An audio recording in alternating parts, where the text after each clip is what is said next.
bade nyaritakeun deui caritana. Tepangkeun nami abdi Dita Ramadhani. Tepangkeun nami abdi Desi Radius. Tepangkeun nami abdi Dias Rania. Tepangkeun nami abdi Alis Angelika. Wilujeng nyaksikeun. Dadah. Di dieu abdi bade nyaritakeun carita Putri Ayu Punianjung bagian bab hiji.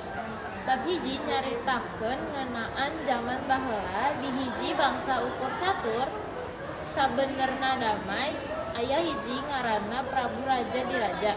Anjeunna gaduh putri namina Putri Ayu Punianjung.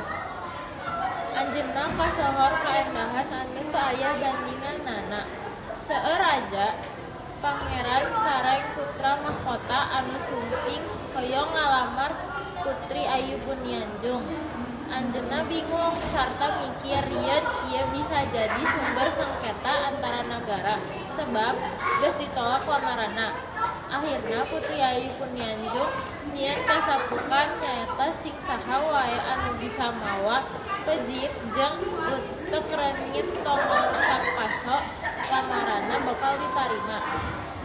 Saterusna dina hiji poe beja kageulisan Putri Ayu Punianjung nepi ka Pupi Kimandahong nyaeta Raja Wanara atawa Raja Monyet di Karajaan Leuweung Keeung.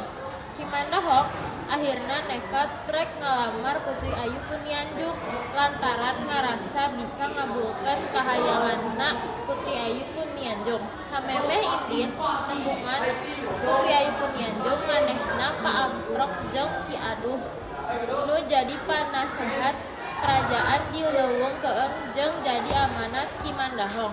Saenggeus rundingan Kimandahong beuki yakin bisa ngawujudkeun kahayang putri tuluy pabrik ka Ki Aduh. Hatur nuhun. Di dieu abdi bade nyaritakeun bagian bab 2. Teku catur di jalana Ki Aduh geus cunu ka nagara ukur catur. Ugulang-ulang Ki Aduh diantar nepungan di Putri Ayu Punianjung di kaputren anu wawangunanna misah ti wawangunan Karaton. Kaputrenana kawilang agreg yang hareupan taman anu dipelakan ku rupa-rupa kekembangan. Prajurit Wanara anu marangan Ki Aduh sinareureuh di pabengkang. Rohangan khusus paranti tarima tamu anu teu kawilang penting da ari tamu penting mah saperti raja atawa putra mahkota ditarima di pamangkang atawa Sri Maganti. Prajurit Wanara disuguhan minuman cai kalapa jeung rupa-rupa bubuahan. Ayaning gedang, jeruk, jambu batu, jambu air, rupa-rupa cau jeung sajabana. Bubuhan Wanara pilihan, nyaho tata krama, nyaho sopan santun seperti jelema bae, tartib teribut parebut dahareun. Ki Aduh memandapan papuntenan sampurasun dulu rampes. Ti jero aya anu nembalan. Ni Putri Ayu Punianjung anu bieu nembalan nembongan. Ki Aduh olohok mata simeteun nenjo rupa Putri Ayu Punianjung anu nyaan lain beja geulisna kawanti-wanti endahna kabina-bina. Paingan rea raja anu kabunglengan rea putra mahkota anu kapengkeongan. Sanyana Ki Aduh geus sabaraha kali ngalantau ukur catur tapi ari patepung kaharep-harep jeung Putri Ayu Punianjung mah akara ayeuna. Atuda boro-boro jalma ti piluareun anu sapopoe aya di karaton saperti prajurit, pangawa karaton jeung gulang-gulang langka anu kawenehan nempo Putri Ayu Punianjung. Kawanti salilana dipingit tarah kaluar ti kapuntren ka nagara. Ayeuna Nyi Putri Ayu Punianjung bebas nepungan semah atawa tamu lalaki anu ngalamar atawa utusanana bubuhan geus waktuna milih-milih picarogeun. Pok deui Nyi Putri Ayu Punianjung nyambung caritaan. Sorana halimpung matak dedengeun. Leuh geuning aya anu sumping bangun cunduk tinu jauh kawas datang tinu anggang. Paingan ti kamari kuku-kuku kalaparan ngabejaan bakal aya semah anyar papanggih. Haturan wilujeng sumping mangga calik anu ti mana sampean teh paman naonnya pamaksada nu mawi sumping ka dieu. Dina jero hatena Ki Aduh muji-muji kageulisan Nyi Putri. Keur geulis teh darehdeh hade ka semah. tingkah polahna sarua pikalucueun sarua pikaresepen. Ki Adu geus diuk dina samak sulam. Geus kitu poh manehna nyarita. Wasta paman Ki Adu duh paman diutus kuno jadi dunungan duh. Ki Mandahong sang raja Wanara duh ngasta kaproban nagara leuweung keung duh. Kam kitu surag juladen kapunten ngambeulkeun rupa-rupa dahareun jeung inuman dihareupeun Ki Adu. Pok Nyi Putri Ayu Punianjung nyarita, atur nuhun Ki Adu sataacana ngaraskeun naon pamaksadan. Mangga ieu leueteun dileueut heula, atuh ieu tuangan dituang heula. Sanggem sisindiran teh mah lumayan sabrang salayan. Lebet ka cabe mah henteu, lumayan tambi lumayan. Lebet ka saya mah henteu. Di dieu abdi bade ngalanjutkeun bagian bagero. Sajiro nepungkeun Ki Mandahong anu geus teu sabar hayara gara-gara nampa beja ti Ki Adu. Ki Adu kumaha lamaran kaula teh naha ditarima atawa henteu ku Nyi Putri Punianjung. Kumaha rupana Putri Ayu Punianjung? Naha nya geuli sakumaha ceuk beja. Ki Mandahong teu sabar nanya ti heula. Ki Adu ngajawab dari pasemona marawimai Kakang Guru, Kakang Mandahong duh ku Nyi Putri Ayu Punianjung ditarima duh geulisna kawanti-wanti duh moal aya nu mapakan duh salam baktos ka Kakang Mandahong duh ti Nyi Putri Ayu Punianjung duh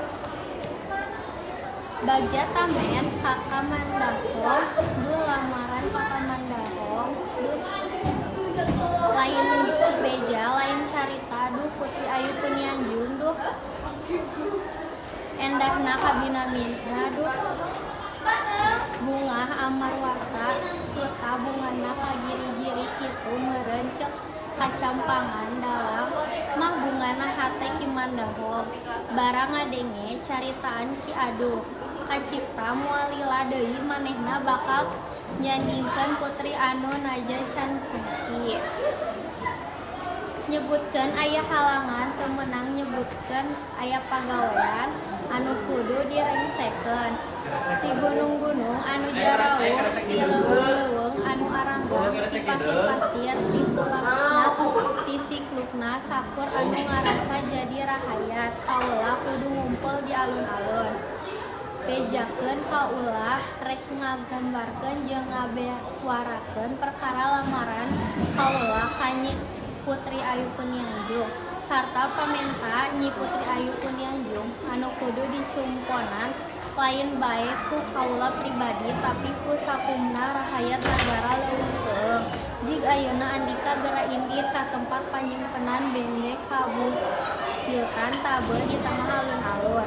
Teh kaula nyusul ka alun-alun.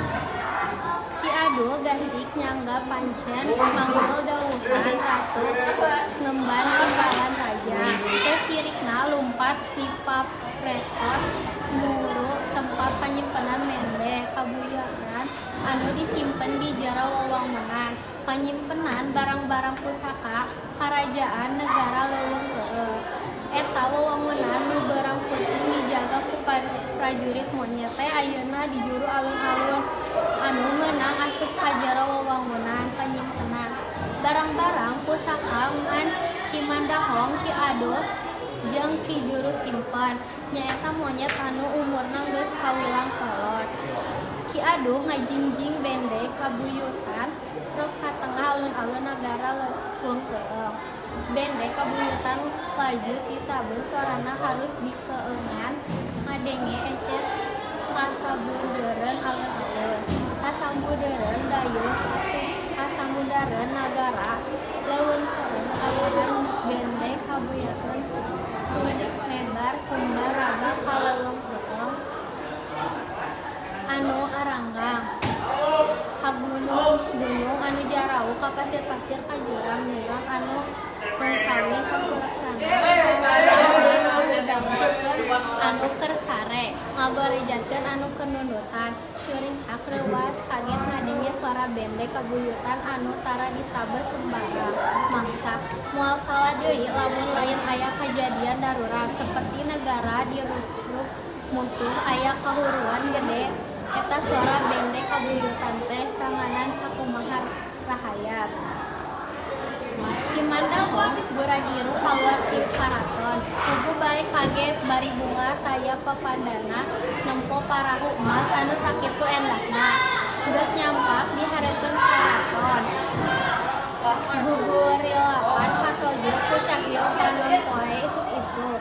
Panon Kimandahong teu kicep-kicep dan teu parahu emas anu dina impleunganana moal lila deui bakal dipake balayar oleh panganten jeung Nyi Putri di Talaga Guru.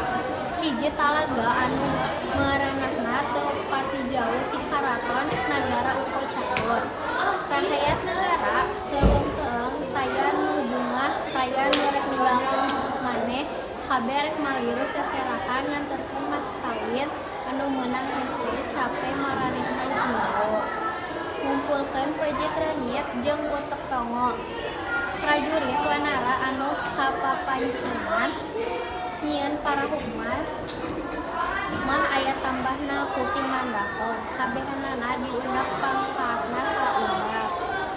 Sanggeus mariksa parahu emas katut mariksa pejit renyit jeung utek tongo. Sarta taya kakuranganana malah leuwih rea tibatan anu ditangtukeun ku Putri Ayu Kuninganjung. Kimandahong asup deui ka karaton tatan rek nganterkeun mas kawin sakumaha anu dipenta ku Putri Kuninganjung. Dibantu ku emban-emban di karaton. Kimandahong laju dandeun make pakaian karajaan anu leuwih endah anu leuwih mewah. Tibatan anu kamari dipake ka alun-alun, mahkota anu kamari dipake ka alun-alun oge sarua diganti ku mahkota sajana anu leuwih alus. Mahkota emas ditaretes ku pirang-pirang inten berlian jeung permata-permata. Sajana anu di dunya bangsa. Manusia oge can tentu aya rengse dan Kimandahong ditandu dina joli kancana anu kurang-kurang indahna. Dinu bab ieu nyaritakeun tentang Kimandahong anu bade ngalamar Nyi Putri Kuninganjung. Jadi teh awalna aya iring-iringan sareng arak-arakan ti bangsa wanara rahayat karajaan leuweungkeung nu rek nganterkeun seserahan. Seserahanna teh aya parahu emas, pejit teungit sapariuk jeung euteuk tongo sapaso. Sajajalan teh rahayat anu milu iring-iringan teh weleh saling serangan awor jeung sora rupa-rupa tabehan rombongan kasenian. Sorana teh patarik-tarik jeung pabedas-bedas tabehan rombongan kasenian. Nyi Putri Kuninganjung reuas sanajan pamenta syarat ditarima lamarana eta bisa dicumponan ku Kimandahong teh nepi ka waktos nu ditentukeun. Tapi sanajan eta Kimandahong teh sikarna siga manusia nyaeta gagah perkosana sanajan monyetnya angger wae monyet ceuk Nyi Putri teh. Junuk kana waktuna datang ka mangsana Kimandahong jeung pangiringna teh jog anjog ka hareupeun karaton nagara Uko Catur. Kimandahong turun tina joli emas anu ditandu ku 8 prajurit wanara. Kadaharan anu disuguhkeun ka tamu teh aya rupa-rupa buah-buahan, aya caus, sawo, jambu air, gedang jeung salaena. Nyi Putri Kuninganjung najan dina hatena teh kudu narimakeun lamarana ti Kimandahong. Kusabab bisa nyumponan tilu rupa pamenta syarat ditarimana lamarana. Sarta dikubur disaliankeun. Di harita Talaga Biru diganti ngaranna jadi Talaga Monyet. Ari tempat ngagundukeun bangke monyet nepi ka gunung-gunung siga pasir saterusna disebut pasir monyet. Kumaha ari nasib kaadu teh kawantu manehna mah manusia. Biasa satuluyna manehna milu aut jadi rahayat nagara Uko Catur. Nagara leuweungkeung kalindi ku wanci kagusur ku waktu. Dilem teu kacaturkeun teu kacaritakeun deui. Sakitu ti kelompok arurang hatur nuhun.